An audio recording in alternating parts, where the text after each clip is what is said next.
What's up? Welcome in. Hoge Jahns back with you and bringing in Kevin Fishbain for the second time this week because it's a very special episode. His 12th annual Bears Watchability Rankings.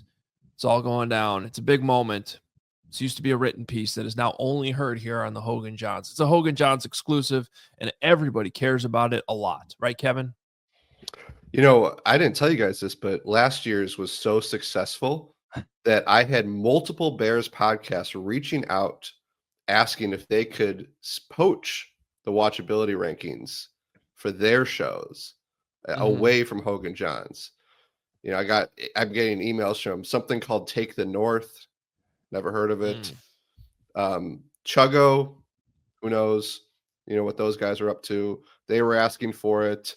The Chicago Football Show, which I said no because that was the name of my podcast 10 years ago. So we've got some copyright issues there. I was going to say, you got a lawsuit there.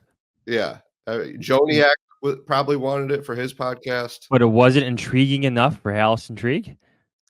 I didn't hear from them. So wait, back up. Joniak has a podcast? Yeah. Okay. Oh, he's not going to like that. I know. That's why I said it. All right. Well, sorry, everyone else. By the way, bad job, Kevin, negotiating because this is the first time hearing about this. So if there was bad job negotiated, also bad job talking about other podcasts on this podcast. Listen to Hoge Jahns and right. None of those exist, especially Chuggo. Not a real thing. Never heard of it. But okay, right off the top, we got a couple things to get to. We are going to share the schedule. We'll explain what the watchability rankings are for those of you that are new. Did want to address a technical thing off the top because this was brought to our attention. If you listen to this show in the Athletic app, you may have seen a message about how this show was like 5 hours long. One of them, I think, is now listed as 8 hours long. And had like a bunch of ads in there that you're not used to hearing. We, not to get too much into the weeds on this, but there was a system switch made on the back end late last week, and it resulted in a glitch happening with the Athletic app specifically. So the pod should be fine in Spotify, Apple, wherever you listen to your podcasts, in those apps. But if you listen in the Athletic app, you might have been having an issue with that. So we apologize if that's the case. In terms of the ads, that is something new that we are honestly trying to get more clarification on. But yeah, you are hearing ads now, which was not the case in the past for Athletic subscribers. All I know right now is that this transition is going to be complete by June 1st. So I can't promise like that this is just going to go away immediately, and we'll continue to update you on all that as it happens. But I did want to mention off the top because there was a glitch going on there that had a lot of people confused and a lot of people listening to a ton of ads. So yeah, that's the update there. Yeah, thanks for everybody for their patience. I know there's been a few comments on social media and whatnot. We're working through a few things on the front end, the back end. So just bear with us while we get through this month. Yeah, somebody will probably think that my watchability rankings take 5 hours. Well, they could, but we cut you off. They could, yes. Right. I have a meeting in 45 minutes, so if you want to keep going after that, you can. But I will not be here. See, the secret is that the podcast Tuesday was actually 5 minutes or 5 hours long. We were just talking about anything and everything, after the show ended. Well, I didn't listen to the whole thing. That would be an episode. I did listen to the part where I was getting chastised for taking notes and doing my job, but I don't think we named anybody. Yeah, I don't remember naming anybody. You know what I will say about that is there's 3 reasons why I was taking okay, here we go. 3 reasons why you're taking copious notes at JD. Yeah. Ricky Mini. Yeah. Go ahead. Beyond just the fact that it's my job and I should be. Did you write these down on your clipboard? These I did not write down. No. The reasons are, one is the obvious one. Okay. There are actual draft picks out there, and it's the first time we get to see them and size them up and get first impressions. Now, admittedly, that part can probably be accomplished in about 15 minutes on that first Friday practice. So the reason why I was taking more notes than usual was because I don't know if you guys know this. There's a new coaching staff. And while you can make fun of all those rookies and tryout players that won't even be out there the next practice we watch, the coaches will be. And so I was actually watching the coaches as much as I was the players and taking notes on them. And then 3, and this one is a little ridiculous, but I have a big project coming out next week where I actually wrote something on all 91 players. Yes, 91 players are on this roster because the Bears have an Australian exemption for their punter. And so I actually did need to get, even if it doesn't necessarily matter that much, some type of note or observation on every single signed player on the roster. So that's what I was doing. And also, I wasn't even there on Sunday. So you can't make fun of me too much. I could give you some notes on some guys. We were out there for a total of 15 minutes. I would think I was out there for a total of like 5 minutes. I think Larry Mayer may have clocked me for fewer. It was very short practice on Sunday. You went on Sunday? Yes. I missed Saturday. That is the biggest upset. That is a huge upset. Kevin and I are good teammates. He covered Saturday. I went out there on Sunday for the short practice on Mother's Day. Very short. Kevin, you only has 50 more IOUs? No. I still own a Panera. We'll make up for that one soon. Maybe with Portillo's. I'll give you this observation because I know our friends, the cameramen, had this problem. It's finding Ben Johnson. He's kind of all over the place. Where Matt Eberflus kind of stood out. Yeah. Matt Nagy even stood out a little bit. Ben Johnson, if he's wearing a hat, he blends in, and he's always moving around. And our cameramen, our friends, had trouble locating him a couple times in the early going. That makes me feel better because, in all seriousness, like that Friday practice, I had taken a lot of notes on the coaches, like the position coaches, like Antoine Randall and Al Harris and all this stuff. And obviously Bieniemy was like the star of the weekend or whatever. And then practice was almost over. And I was like, is Ben Johnson even out here? Like, I have not seen him yet. Yeah. I had not located him yet when he should have been like the first guy I found. Especially like when he's on the far field. Yeah. And we're 100 yards away. It can be very difficult to locate, but he blends in. Yeah, I think come training camp, we'll hear him more and we'll have better eyes on him. We'll have a good feel for where he's going, what his routine is as he goes from basically position group from position group. Yeah. And for the record, I'm not offended at all. I'm just leaning into the bit. I think it's funny. I was writing it. I don't even know. I was writing a ridiculous amount of notes. We didn't name anybody. So nobody. No. Could have been a lot of different special teams coaches from the Catholic League. Yeah, there's a lot out there. They're just all over the place. All right. So here's the schedule, which is different from the watchability rankings. And I'm just going to read this really fast because chances are by now you have already seen the schedule. But the Bears open up on Monday Night Football against the Minnesota Vikings. Week 2, they go to the Detroit Lions. Week 3, home against Matt Eberflus and the Dallas Cowboys. Week 4, the Bears fans will invade Las Vegas. Week 5 is a bye, another early bye. That's the earliest you can have a bye on the schedule. So the Bears have the first bye week. They come back. They go to Washington just like they did last year after the bye, and nothing bad will happen there. This time it's on Monday Night Football. New Orleans at home, then back-to-back tough road games at Baltimore, at Cincinnati, and then going to Week 10, home against the Giants, at Minnesota, home against the Steelers, which could be an Aaron Rodgers game. Then they go to Philadelphia on Black Friday in Week 13. They then go to Green Bay the following week, so that's back-to-back tough games starting December there in Week 14. Week 15, they get the Browns at home. Then they play the Packers again in Week 16, that time at home. That was a Saturday game on December 20th. Then they play the San Francisco 49ers in Week 17 on the road.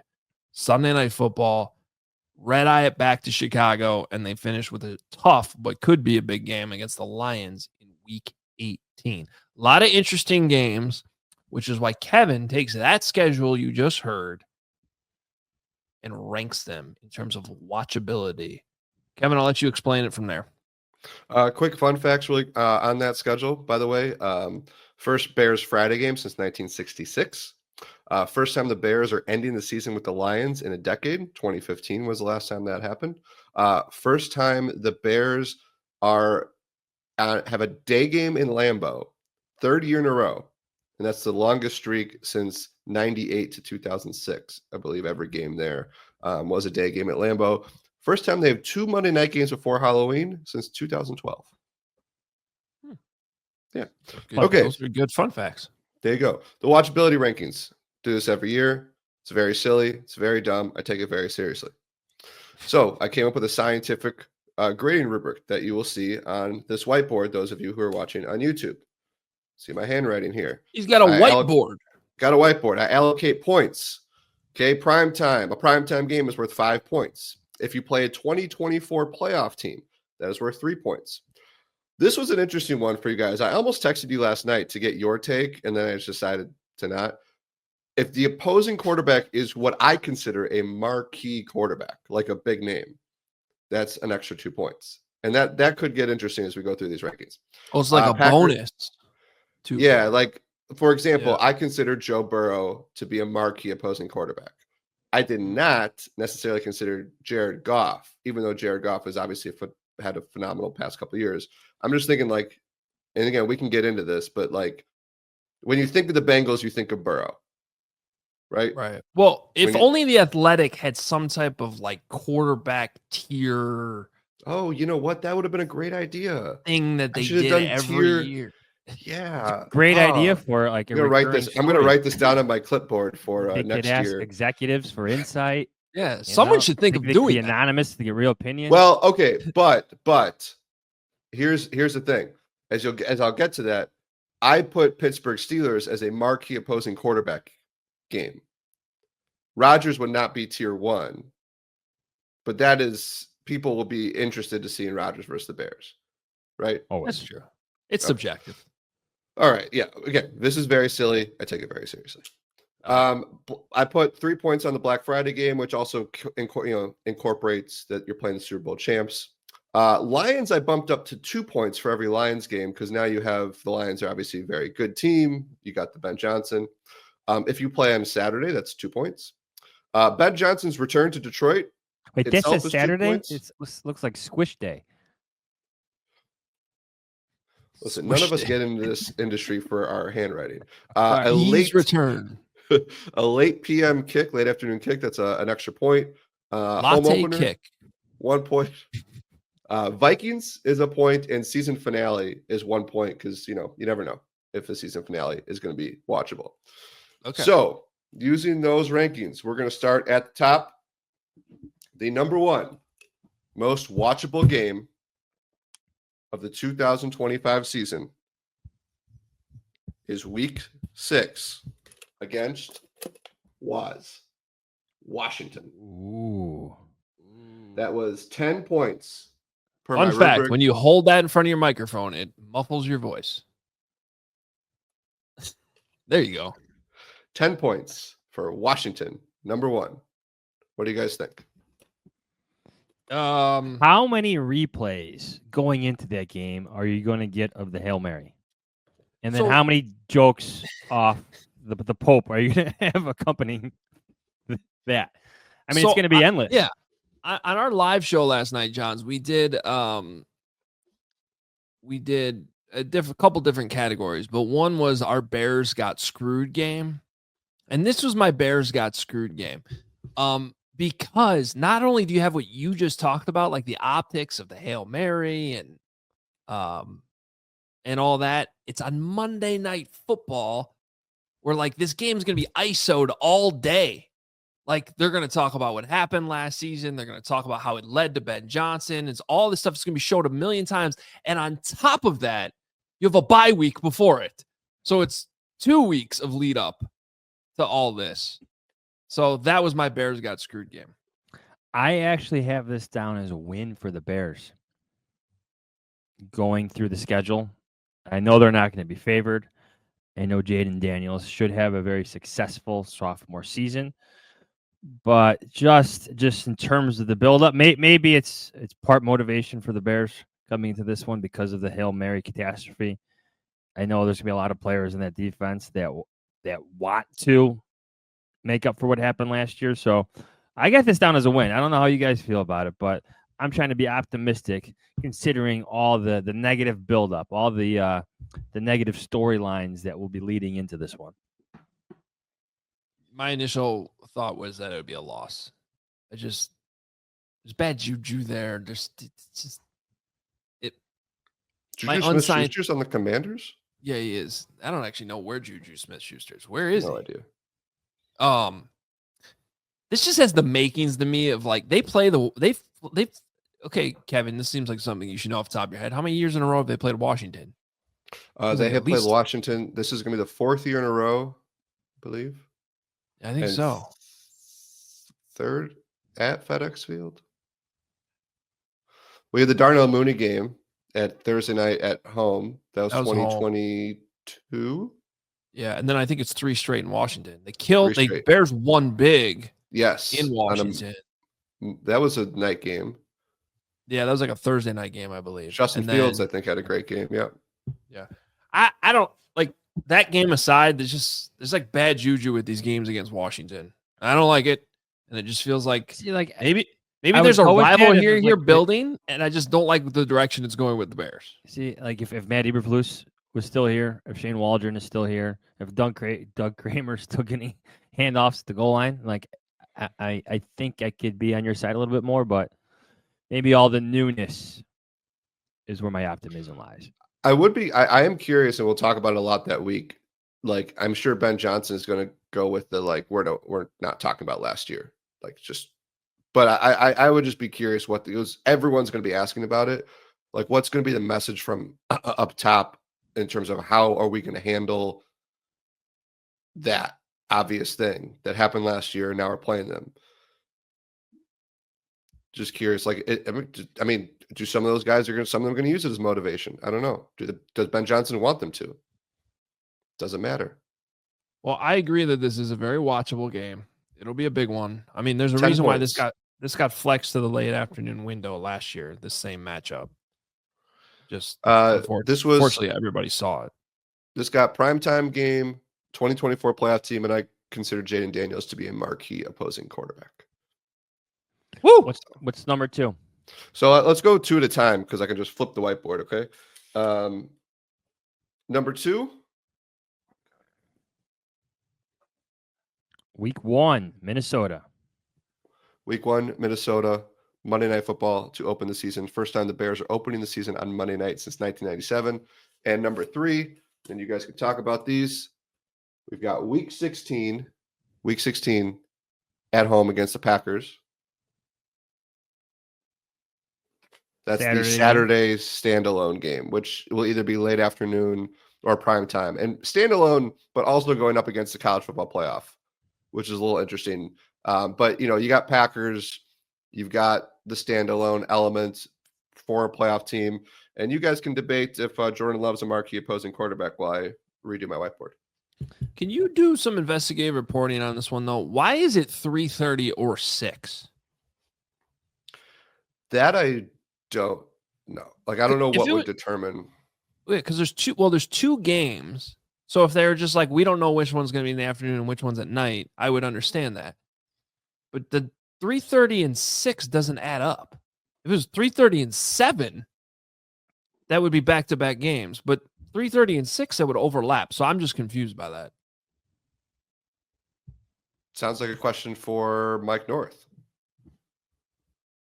From the score? No, the schedule guy. He got a Mike North from the score might have an opinion too. Yeah. He got like a Lifetime Achievement Award last week. Mike North from the score. Right, I have these both as victories. Victory. JJ McCarthy. So does JJ McCarthy, as a local kid, qualify as a marquee quarterback in your rankings? Top 10 pick, Kev? No. Okay. But I do think there's something to be said. So this actually had the same number of points as Commanders. And when there's a tie, I break the tie. Because season opener, Monday night, playoff team. But yeah, I mean, you could make that argument. I think JJ McCarthy is intriguing for Bears fans. Obviously, we talked about him as a possibility for the Bears, local guy. I mean, I think I would probably have the Vikings opener number one. I just think it's big. It's Monday Night Football. It's the first game. It's at home. Two Washington's quarterbacks from the same. Well, you got yeah. both situations. You have quarterbacks from the same draft class. Just And in terms of yeah, as from a matchup standpoint, I would think that Caleb Williams would have the edge over J.J. McCarthy, at least for the opener. Obviously, things are pretty proven up there with the Vikings and Kevin O'Connell. But week one, kind of a lot of unknowns for Ben Johnson and his offense. But he's got a pretty good track record against Brian Flores and the Vikings as well. So give me the Bears in that one. And I like the Bears in the rematch on Saturday against the Packers as well. So if we can get football-y for a second, I actually think this first game week one can be interesting. And the Bears have certainly been on like the good side of this a few times, where week one things can happen that make no sense when you look back on it in December. Like when the Bears beat the 49ers a few years ago. Last year's game against the Titans actually ended up being kind of telling with how bad they were offensively, but they still won it. Titans end up with the first pick. My point is, though, I actually think in terms of a matchup, this is super interesting and will be a good barometer for the Bears, because you have one angle, which John just brought up, that Ben Johnson has had success against Brian Flores, who, by the way, did not retain Ben Johnson in Miami when he got the head coaching job. Now, I don't know if that was necessarily his call as much as the offensive coach building the staff, but that is a thing that happened. And Ben Johnson's had good success against Brian Flores. On the other hand, Caleb Williams dealing with Brian Flores' exotic defense, that's a different story. And my point is, them having to figure that out in week one together, I think it's a great test for. Now, it doesn't mean it's the end all be all. What happens in week one doesn't mean that's how it's going to be when these teams meet up again later in the season. But in terms of starting the season, I actually think playing Brian Flores' defense specifically is a really good barometer for where things will, the starting point for the season. I wonder if in week one, we're talking a lot about getting the ball out quick, which was the clear emphasis when they played him. I think that was Thomas Brown's first game as play caller, or one of Caleb played well. The game Karan Amagadi started at left tackle. Well, no, I'm talking about the in Minnesota. One at home. Okay. The one at home, Caleb actually played pretty well. You know, had the great play to get them to send it to overtime. I wonder if like week one, it's get the ball out quick. And then if things are going really well with this offense and Caleb is showing a lot of growth, when they play them again in week 11, it's a different point of emphasis. Like, you don't want the point of emphasis every week to be, we got to get the ball out quick. You want him to grow and get to the point where there's other things you're talking about. All right. So far we have Washington number 1, Vikings 2, Packers at home 3. Is that right? Yes. I do think that Packer game, while it is a standalone game, sort of gets maybe like minus half a point because it's going up against the college football playoffs that day. Yeah, which is weird. Which sucks. They need to fix that.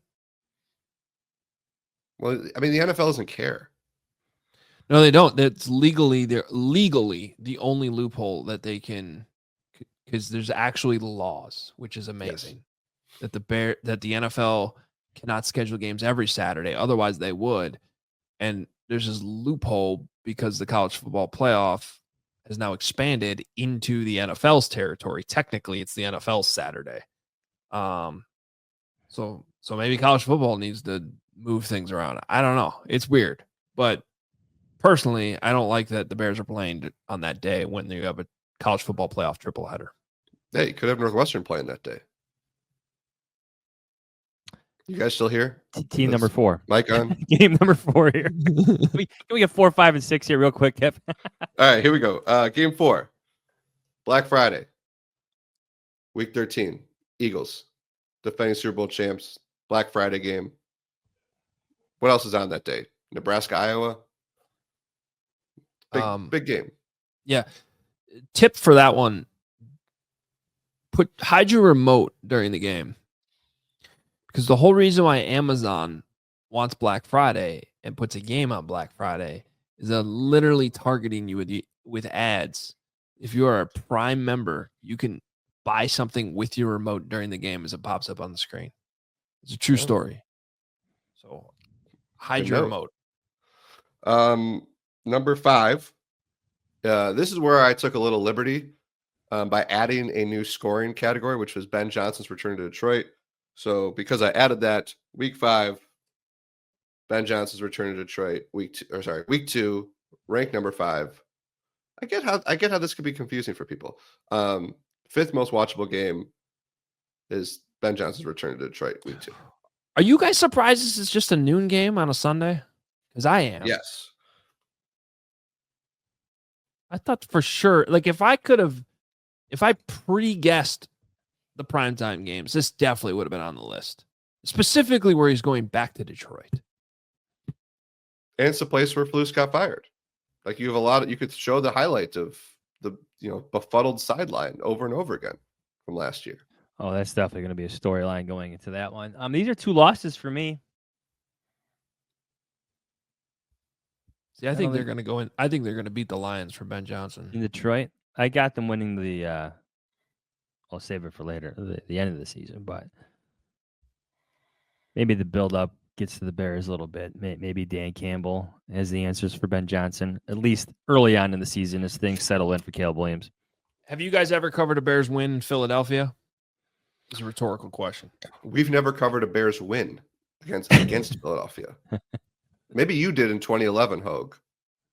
The games that I've covered in Philly, were over in the first quarter. Yes. The last time they beat Philly was 2011. So yeah, it's just bad. That'd be a hard argument to make that the Bears are going to win. Well, the game. Nick Foles Chip Kelly game against Mark Trestman's Bears is seared in my memory. That's when the warning signs started to really reveal themselves. This could not work. This could be bad moving forward. And then was John Fox still the head coach when there was a game where they literally hit 3 yards at halftime? Yeah, that was a Mitch game. Was that Mitch's rookie year with Fox still as head coach? Yeah, and it was their halftime numbers were horrific. And then in 19, they went there and they ended up losing by 8. And I think they did actually have the ball. But it was another game where I think if you looked at the halftime stats, it was abysmal. And that might have been a game where they only had 2 yards rushing or something crazy. The point is, good things do not happen for the Bears in Philly. I hate to ruin your Black Friday, but it might be another Black Friday. I also, by the way, I counted Jalen Hurts. I think I gave him marquee quarterback. You should. Yeah. Super Bowl winner. All right, what do we got next? All right, next up, number 6. Week 17, Sunday Night Football, 49ers. Followed by number 7, season finale, Lions. Both these games, these are obviously back-to-back on the schedule. If we get into late December, these might not be watchable. Who knows what the Bears record will be, what the 49ers situation is going to be. But, you got Sunday Night Football. And then, again, your rematch against a premier team in the Lions, and it's a season finale that could be a standalone game by the time we get there. So that's 6. Number 6 most watchable game is 49ers. Number 7, Lions. Yeah, I think we're always rooting for meaningful football in December. It's been we don't get it very often. So for me, when I was going through the schedule game by game, that last game against the Lions became the 10th win for me as I was picking the winners and losers. So maybe there's playoff implications. Even if we're talking about 9-10 wins in this season, a lot of good things have happened. Maybe the Bears have higher expectations for themselves, but outside looking in, if we're talking about 9-10 wins at that point in the season, San Francisco, Detroit to end it, even Green Bay, those final 2 games, I think it's a good thing. I think good things probably happen for the Bears this season. Well, it is interesting that you have in the last 6 weeks, the Bears have 3 standalone games. Black Friday, the Packer game on Saturday, and then Sunday Night Football against the 49ers. And then they certainly set up that Lions game as a possible one too. If, there's something on the line that could be flexed to either Saturday. Well, that's just the TBD, so it's not even really flexing, but they could put that game on Saturday. That would seem like a stretch. I pointed this out yesterday. When you're coming home from a night game on the West Coast, you basically lose your off day. You land at like 5 a.m. when you get back to Chicago. So to then have to turn around and play that game on Saturday potentially, that would be a tough thing. Not that the NFL wouldn't do it, or maybe it's the Sunday night game if the division's on the line, like it was for the Lions and Vikings this past season. But that'll be interesting. Regardless, the league's telling you they think the Bears are going to be relevant in December. Hope they're right. We hope they're and right. If not, they'll flex meaningful out. Football. Well, they can't flex out. I was thinking about this. They cannot flex out Black Friday, I don't think. And I don't think they can flex out of that Saturday game. They can just put it in the earlier window. That's all they can do. So that's a notable thing that they put them in 2 late season games that you cannot flex out. You could flex out of Sunday Night Football in Week 17 potentially, but yeah, they're banking on this team being relevant. All right, what's next? All right, number 8 in the watchability rankings. Heading to Lambeau in Week 14. By the way, I know I'm really bad at drawing 8s as evidence right here. Yeah.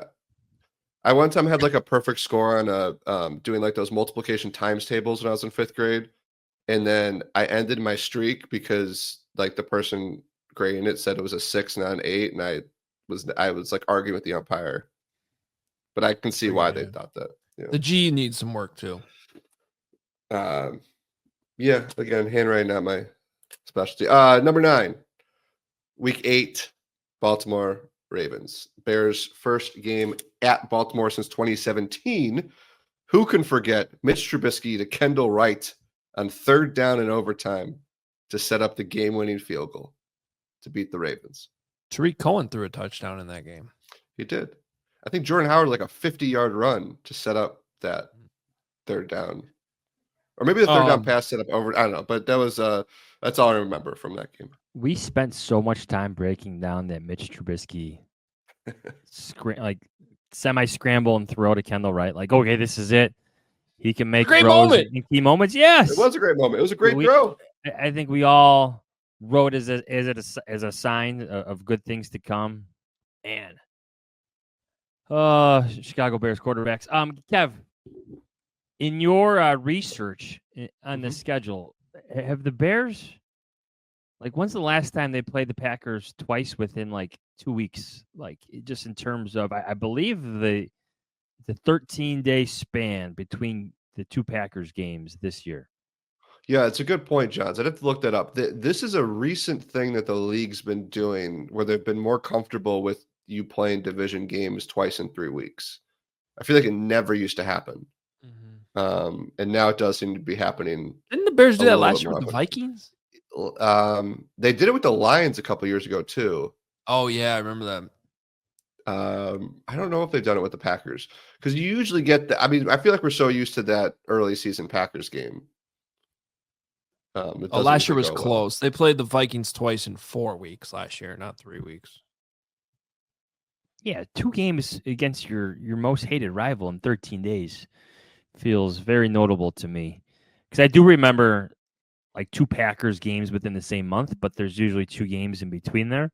So this feels very tight in terms of that window. And just to compare it, you have the Lions in week 2 and then not again until week 18. So just in terms of a difference, it's pretty far.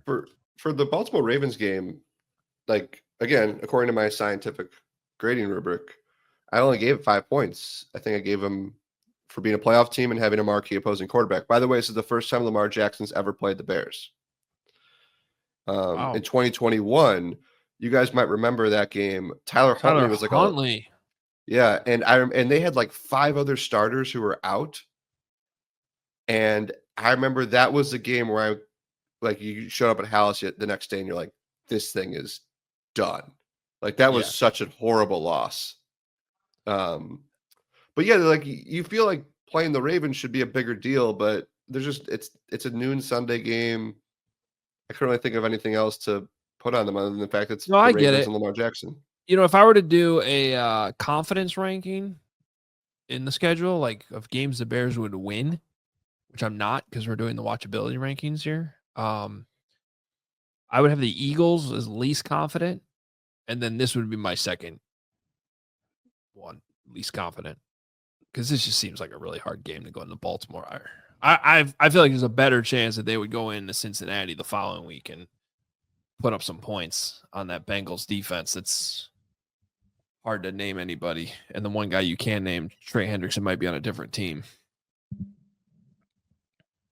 All right, what's next?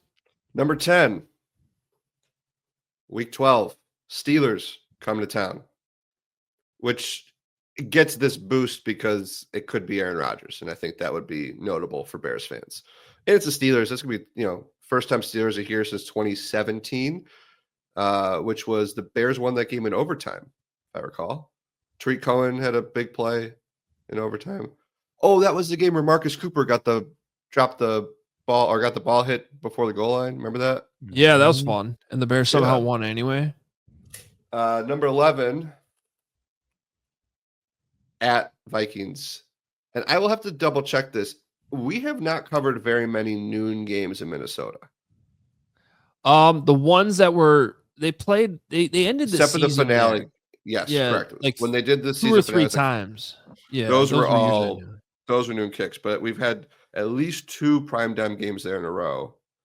There was a Monday nighter where Justin Fields set up the game winner, and last year was a night game as well. So yeah, number 10, Steelers, number 11 at Vikings. It has to be Aaron Rodgers, right? So right now the Steelers quarterbacks are Will Howard, Mason Rudolph, and Skylar Thompson. Do I have that right? I think you do. I mean, last night I was trying to pull them off the top of my head, and I just named Mason Rudolph and couldn't think of the other ones. Yeah. But what is Rodgers doing? I don't know. I mean, that's an evergreen question.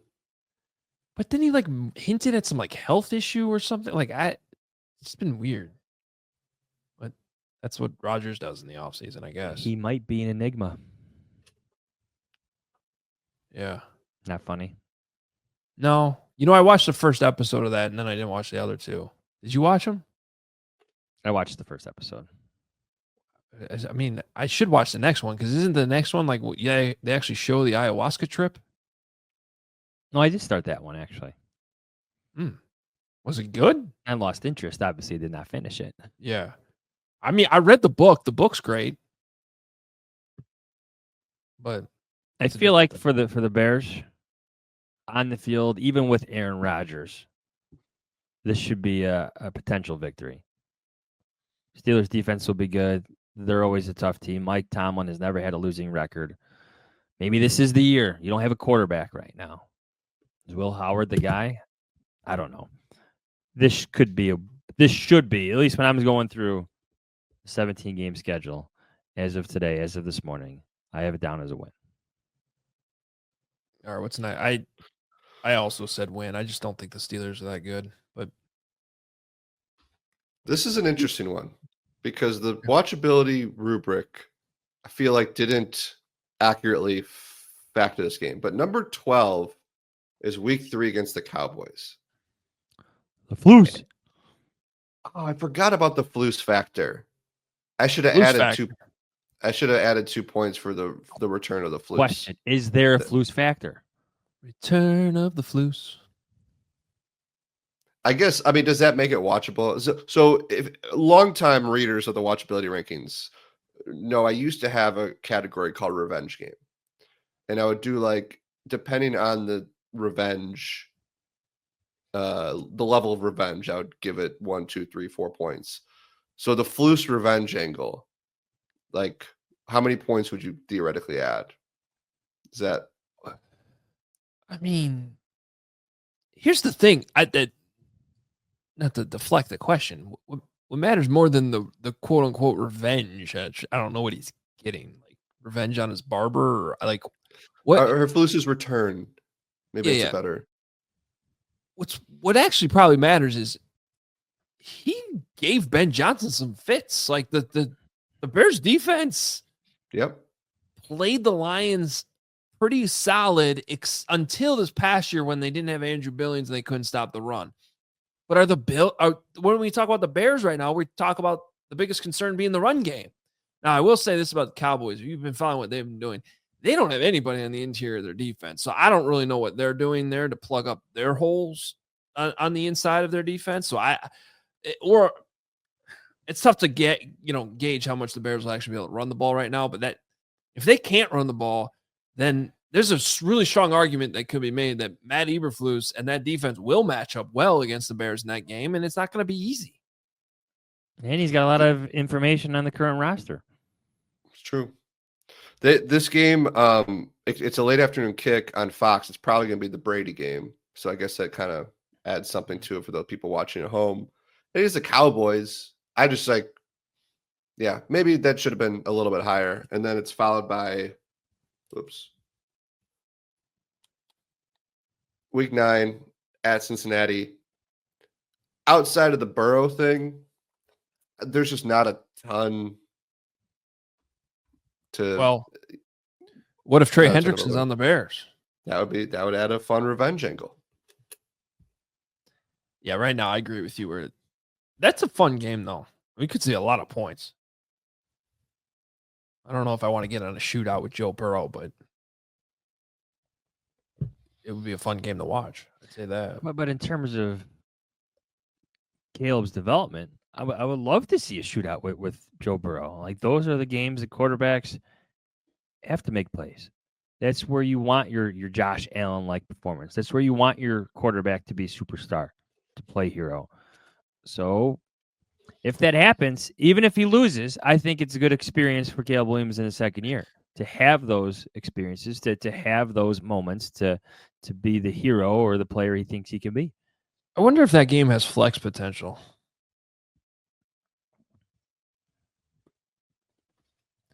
The Bears What week is that? Week 9. Too early? Week 9. I don't know what the rules are anymore. Like, how does Black Friday factor into, like, there used to be a limit that they wouldn't give you more than 5 primetime games because the 6th one would then be. But how many do the Chiefs have? Sunday Night Football that week is Commanders Seahawks. Okay. So if the Bears beat the Commanders and the Bears are off to a pretty solid start, the Commanders aren't. Seahawks are like in a weird, they're not really rebuilding, but they're like rebuilding their offense, but not their defense. I don't know. That could be because remember the Bears aren't on Sunday Night Football until December 28th. So NBC could be targeting them earlier. That's an interesting game to keep an eye on. All right, we're coming to the end here, and the last 4 games are the 4 clear worst teams on the Bears schedule. It's interesting. I don't know if you guys notice this when you talk about the Bears schedule, strength of schedule based on like Super Bowl projections, win totals. They have some of the lowest ranked teams, but they also have obviously Eagles and Lions and Packers. And the schedule, these teams are mixed throughout. So you don't like every time it's like you think you're facing a gauntlet, then you have like this team sprinkled in. Number 14, week 10, the New York Giants coming to Soldier Field. And then week 15, ranked number 15, week 4, Vegas. Vegas is obviously cool for the people going. Yeah. If you're going to the CHGO trip, even more exciting. Mm-hmm. But for the Raiders, I just late afternoon kick, Pete Carroll. I don't know. That should have a home game feel for the Bears. It's going to be so loud in the Bears' favor. Yeah, I mean, like attending rankings, this would be like number 1. But yeah, I think it's fairly ranked in terms of watchability. And if you are coming with us to Vegas, we will do our best to see if Johns and Kevin can show up to the post game Johns has a wedding that Saturday. You're not going to Vegas? So he may be flying out very early that Sunday. Okay, no excuses. Play like a champion.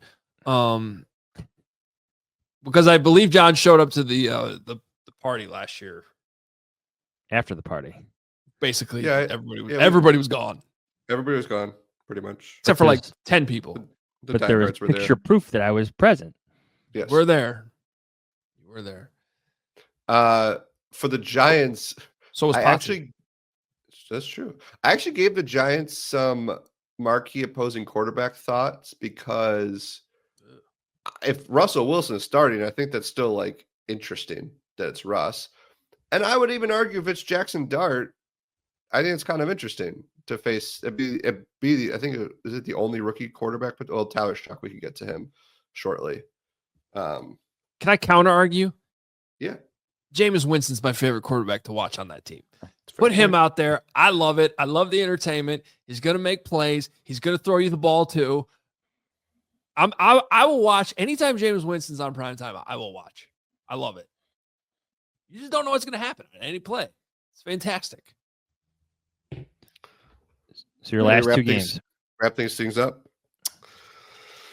Both these games, based on the watchability rubric, which is very scientific, received 0 points.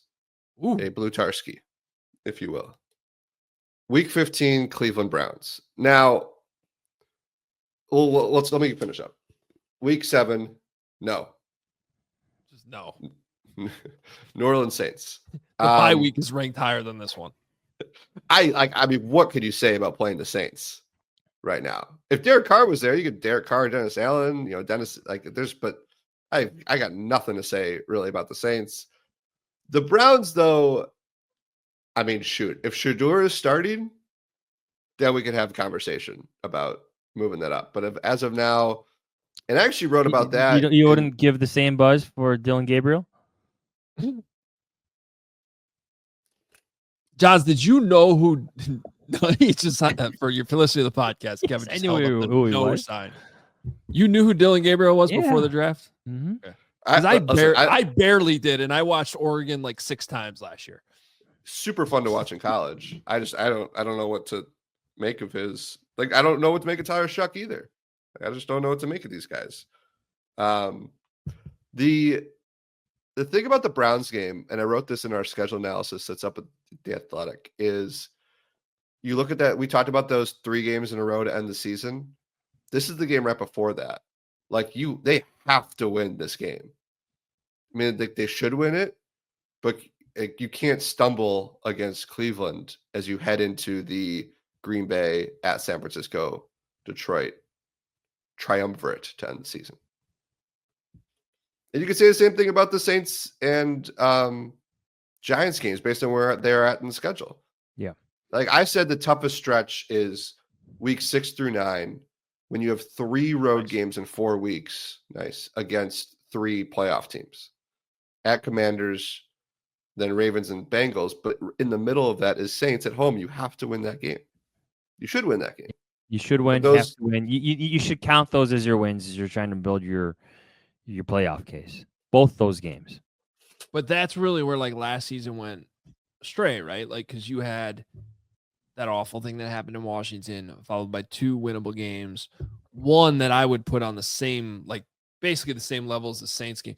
Arizona, that wasn't it was not an easy game. Certainly before the season, we thought it was one the Bears should win. By the time you got there, you're like, uh-oh. But the game against New England, that's basically what the Saints game is to me. Like, it's a bad team. They're going to be tanking, basically. You're at home. You can't lose that game. And that's where things really went off the rails last year with the Bears when they scored 3 points in that game. Did you guys know that in the post-Lovie Smith era, so since 2013, in standalone games, so I'm counting primetime, Thanksgiving, Saturday, and early London, the Bears are 23-29.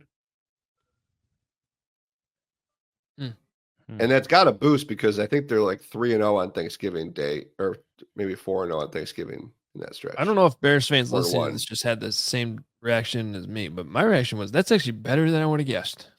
Well, the Thanksgiving games helped. I feel like their record on Thursdays have been all right. They won the London game last year. I got to come up with my lock of the year, by the way, because I believe it was like this day or maybe even on the schedule show last year that my lock of the year, which was accurate, was to take the Bears to cover in Detroit on Thanksgiving. Regardless of what the line is, take the Bears to cover in Detroit on Thanksgiving. They might win outright. And as bad as that ending went, they should have won outright. They could have won outright, and they did cover the 4. It ended up being +4, and they ended up covering. Now, the way that first half went, you thought they were going to lose by 30. But, yeah, I'll have to come up with my lock of the year. Maybe I'll share that on the next episode. All right. What's the opening line on week 1? Last night it was a pick'em. I haven't checked it today. Okay. Let me see if I got an updated deal here in my email. So, John's a pick'em is when Vegas kind of says it's. I know what it is. I know what it is. I want to close out this podcast by talking about the power of speaking things into existence. Yeah, good job. On Tuesday, we stressed the importance for the selfishness I needed to show for getting a primetime game in week 1. And the football gods delivered. I can now go to my concert on Saturday without issue. Wait a second. It's a Monday night game. The Bears are going to have media availability on Saturday at Hallis Hall. Great Ben point. Johnson, you owe Kevin. You owe Kevin 50. We'll make up for it some other time. I'll get him 2 orders of Panera. I mean, what's more important, your concert in South Bend or Northwestern versus Western Illinois at the Lakeside Field? That's a great point. I mean, I don't think there's an argument there, but I think someone needs to call John Greenberg and get him the Hallis Hall that day. Yeah, that might be a John Greenberg day. Well, if that's a so that Saturday would be the Friday, right? And we know Chris Emmett won't be there, so shots fired. That's true. He might be the Northwestern game. Maybe. I do. So we were getting comments on our show last night that Adam Jahns makes the schedule because you managed to somehow finagle that whole situation when all hope looked like it was lost. I might need some help here though, because and I like the idea. I think Kevin threw it out on the show the other day. We need like a Hoge Jahns tailgate at this thing. And right now I have to say the interest from my wife going to this concert is it's not very high. It's like a 2 out of 10. So what's the concert again? Zach Bryan. Oh, that's right. But Shane Gillis is like opening? Yeah. So they're going to do comedy before a concert? I have no idea what to expect. But I like that. I mean, I like both of them. So I'm like a 10 out of 10, especially now that I know that I don't have to be at a tailgate on Sunday morning at 8 a.m. But be at the tailgate at noon on Saturday in South Bend. So if we can organize something where I have to go, that would be great. Work-related Hoge Jahns event in South Bend, Indiana, for Zach Bryan, Shane Gillis in Notre Dame Stadium. That could be your guys' 10-year anniversary party. I just think that to see a concert in that stadium is something special. I've been there for football games, but this is going to be cool. It'll be very cool. I will say, if you do your 10-year anniversary there, I won't be there because I'll be at Hallis. See, the thing is, it's late enough where you could go in the morning, work the locker room, and still make it down to South Bend for the show. I don't know why you said that out loud, but you did. So sounds like you're going to Hallis now on that Saturday. Maybe. All right. This was fun, Kevin. I enjoy this exercise. It's a great way to look at the schedule because ultimately that's what people care about. They want to be entertained. They care about, this is why we already know the opponents. This is why we care about the schedule coming out. When are the games? What networks are they on? Which ones can we go to? And all that stuff. So good stuff. Appreciate it. Make sure you're following Kevin at Fishbain on Twitter, of course, and all their coverage. Theathletic.com/Hoge Jahns is where you go to subscribe.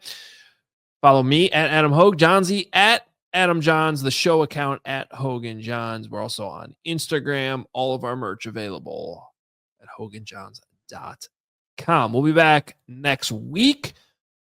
Ross Tucker is going to join us on Tuesday's episode. I'm Nice. looking forward to talking to him. I've had him on CSGO a few times. He's always fun to talk to. Always has a ton of opinions. I don't think we've ever had him on Hoge Jahns. No, So first time. yeah. If you never heard Ross, shame on you. But also, he's super entertaining and has passionate opinions. So we'll get his view on the Bears off season on Tuesday's episode next week. Thanks to Katie Langen producing.